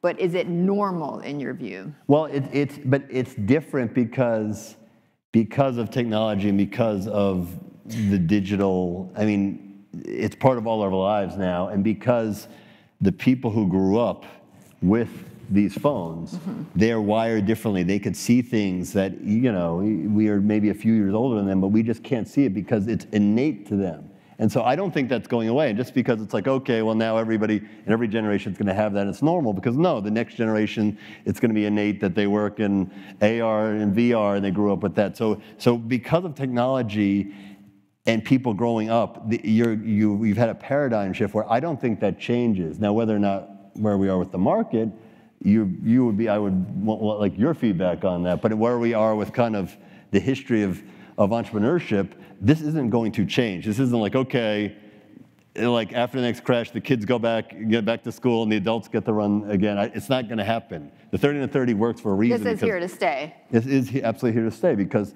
technology, where before you needed capital, capitalism needed capital, and capital needed experience and contacts and time to build up capital. Now it's right up here. It's just the innate nature of. But I want to know. We have the vice chairman of the big board here and an entrepreneur. Where's the market going? We're eternal optimists, right? I mean, and we have to be. But we also see, obviously, very robust growth. The pace of IPOs really hasn't faltered at all. And to your point, I mean, it seems like 1 minute you hear about a $1 billion company, the next month they're a $2 billion company. Right. I mean, that growth is just accelerating. And they're also holding out later to go public, where before the going public was the end line, and I mean, some it's the starting line too. But now it's like they want to sometimes wait as long as they can to raise $10 billion from SoftBank, and those are good problems to have, right? Big time. You spearheaded the Forbes 30 under 30, which you had referenced, and I'm curious. And we've kind of touched a little bit upon it, but the biggest differences you see between entrepreneurs now and before. It's like skiing. The best time to learn how to ski is when you're 4 years old, because when you fall, it doesn't hurt. And the reason you're having all these absolutely wild ideas and is because the best time to start a company, aside from all the psychographic reasons to do it, and the reasons that we've seen that change in the last 10 years, the advantage swing towards younger, is because you don't have a mortgage or kids or anything like that, and so it's that mindset. If you go to Harvard Business School now, you go to Stanford, or you go Columbia, anywhere, and you say, who do you want to be? They don't say, 20, 30 years ago, they said, oh, I want to be Lloyd Blankfein, or they want to be Mark Zuckerberg. They do not want to climb corporate ladders. There is this idea, always would focus on corporations. And there were times, let's say in the 1950s and 1980s, where the corporation was exciting. But we're in an era where it's the people that are exciting. And what you see psychographically with the 30 under 30, but really with any, if you just hashtag 30 under 30, and every day you'll see kids in college say, I'm going to make the 30 under 30 by the time I'm 29. That's going to be my first goal, because I want to have self-destiny. So there is a culture shift where being an entrepreneur, I mean, there was a time even 20 years ago, I remember at my first stint at Forbes writing a story about all the layoffs going on in Research Triangle, and a lot of these kind of mid-career tech executives said, well, no one's giving me a job right now, so I guess I have to start my own company. It was kind of like, I have to jump, I have no choice. But now, ask your kids and your kids' friends and your brothers and your sisters or whoever you got in your world that's 22 years old or 18 years old or 25 years old. So they want to start their own company. They don't aspire to work. Maybe they want to aspire to work at a Facebook or an exciting young company so they can learn. Start their they can start their own, but they're not saying, I want to work at Facebook and be there for 40 years. They do not. They do not. And that is a change. And that, again, I don't think that's going away either, which is great for Forbes, of course, because we love entrepreneurs and celebrate entrepreneurship. And I think people it ties into what we're talking about with the uncertainty. The only thing that's certain is that you have to rely on yourself. And entrepreneurship is the safest way. In some ways, it's the safest career path because you don't have to wait and look over your shoulder, how's the company doing? Are they going to need to cut back? Did it get merged? Did it get cut? You have self-destiny, and I think that's very attractive, especially in choppy times. It is. I mean, you started a company. I mean, you tell me. We both started companies, right? And I think there really is that mind shift where, you always see surveys where a majority of people at companies wanted to start their own companies, but were afraid to jump ship because they wanted that security. And now you see that changing where, people who are at companies suddenly say, why am I here? For sure. I want to get what intel I can at my company, and then I want to go start 100%. My own. But it also is a factor, and let's hear for America right now, that we're in the only, and this is where we should feel optimistic. We should feel good. We're maybe the only country in the world where failure is a good thing. The easiest way to raise $10 million in Silicon Valley is to have lost your last $10 million. That's true. That's funny, and it's true. There is an acceptance that the only way to succeed is to fail and to learn. The only way you're failing is if you're not learning. But that's not true. If you lose, we did a big cover story on President Macron. And getting to talk to him was very interesting because you know you're in bizarro world where the guy who's hitting the most free market notes in the world is the president of France. That's when, you know, Trump is putting up tariffs and Macron is saying, no, we need to take the tariffs down. And it's like, wow, we are in strange times here. But that said, the problem with France, and it's not his fault, he inherited a culture where if you go and raise 10 million bucks and you lose it, you're kind of dead, you know, you're not going to get, they don't forgive that. They're like, oh, you are a failure. And that's hundreds of years of culture, where America, especially over the last 20, 30 years, accepts and in some ways celebrates failure because there's an understanding that it takes failure to get to success. And that's why... Well, that signals risk-taking. Signals risk-taking, but it also signals that, you know, you're not going to hit it right every time out of the... It's almost impossible. And there's an acceptance that if you're learning, the safest thing to do, again, if you give somebody who's lost, they're not going to make the same mistakes. They'll probably make new mistakes. But that's fairly unique to America. And it's why, no matter how down, you know, and like last week was, you know, just politically a rough week, no matter what side you're on, it was a taut week here in the States. And we had Jeff Flake at the Under 30 Summit, and we had 5,000 people watching that interview, and then there were 1,000 people protesting before the interview. Yeah. And it was exciting, and it was dynamic, and it was democracy, you know, in some ways at its finest. But, you know, so it's strange, it's disrupted times here, but there is, you know, we have to also take a step and recognize that this country still has so many amazing advantages, and one of those is that acceptance of risk and that celebration of entrepreneurship. Which again, we both have experienced, but to success, not failure. I failed, it's fine. I've started 2 companies and they both didn't make it to the finish line, but a lot of what we've been able to accomplish here, and Forbes is a very entrepreneurial place, is because I took those lessons, and again, you just keep on learning, and you know, that's great. So Randall, in the last few moments that we have you on stage here, I do want to talk a little bit about the media. And you know, it's a question I often get, and I want to pose it to you, which is, you know, consumers right now, you know, the audience, so to speak, you know, they get information everywhere now, right? On social media. Right. You know, they of course go to Forbes to get trustworthy, credible information.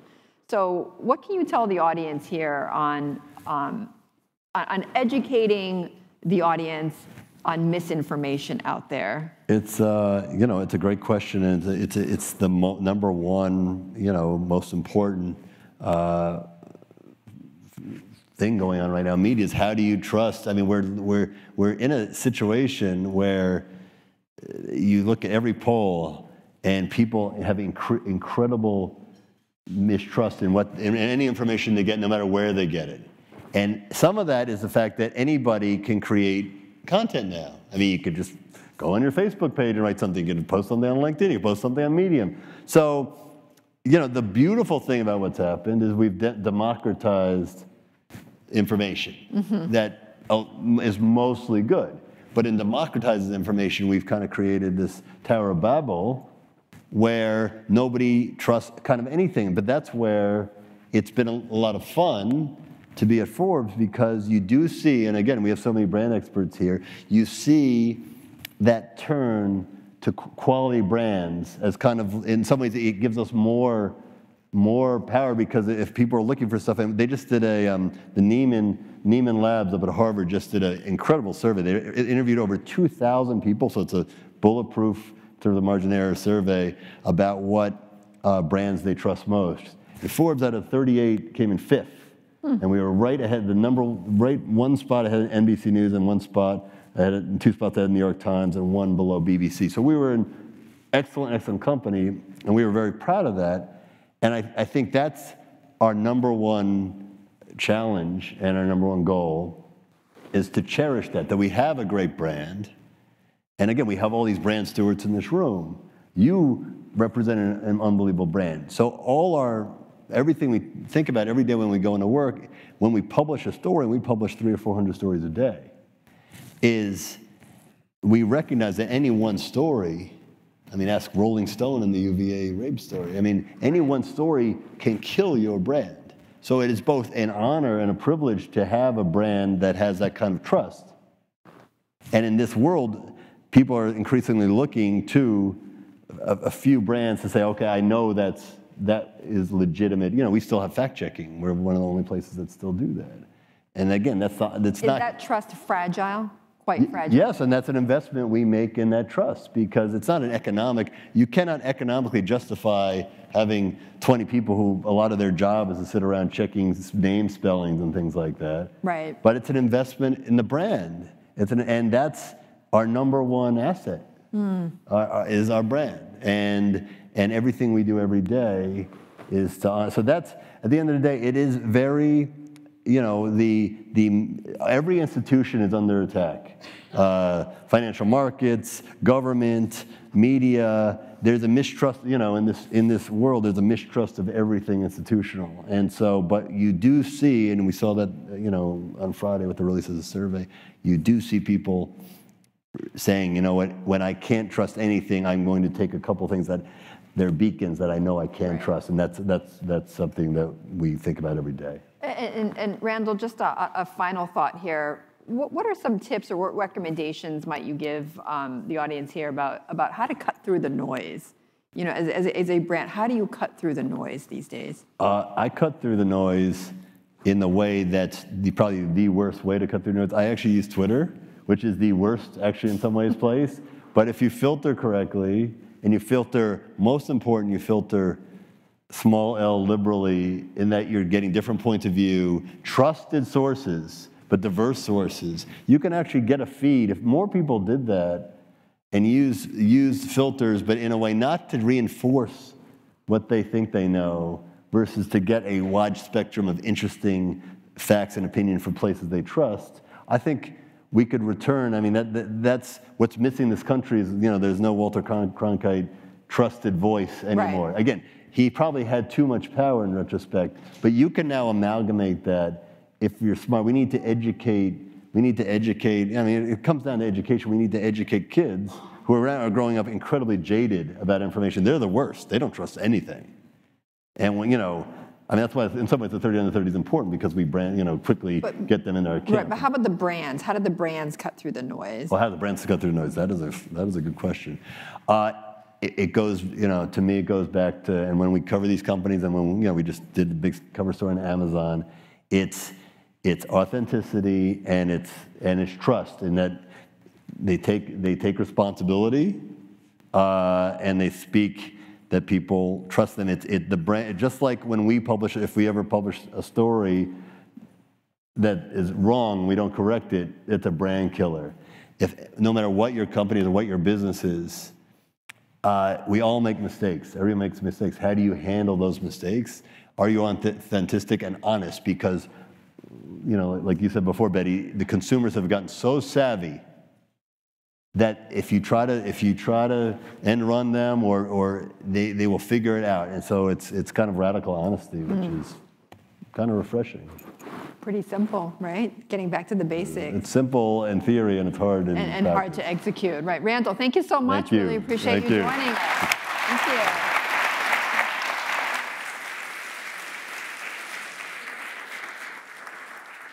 You guys stay up here. Listen, this has been a really, really long day. That was a fascinating conversation. Thanks to both of you. I've got the simple job now of being a couple of minutes away from drinks on the, what did you call it? The Versailles of capitalism? But we're going downstairs onto the floor.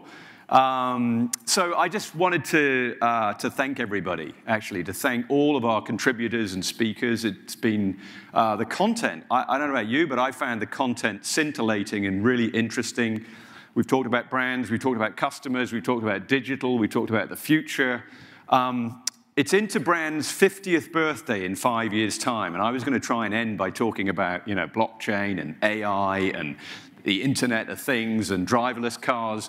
And then I saw our mentalist do whatever he did, and I thought, God, I'm just completely confused. I don't know if everyone else felt like that, but it was fascinating and brilliant. I want to thank everyone for coming.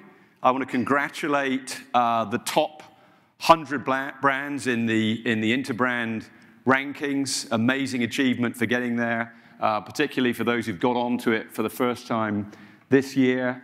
I wanted to thank all of my Interbrand colleagues for coming in and C-Space colleagues for coming in, some of you from all the way around the world. I wanted to thank Andrew Miller for seeing us through the day and doing such a great job. Thank you, Andrew.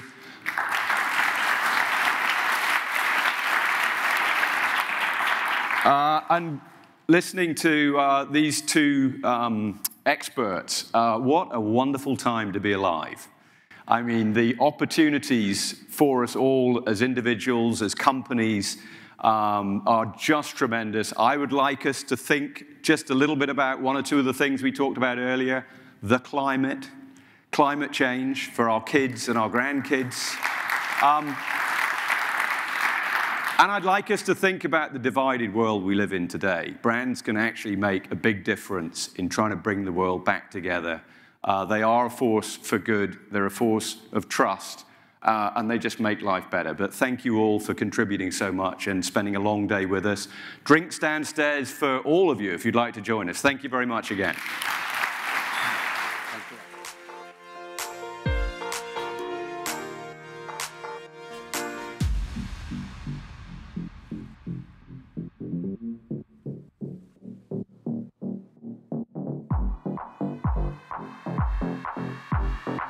Thank you.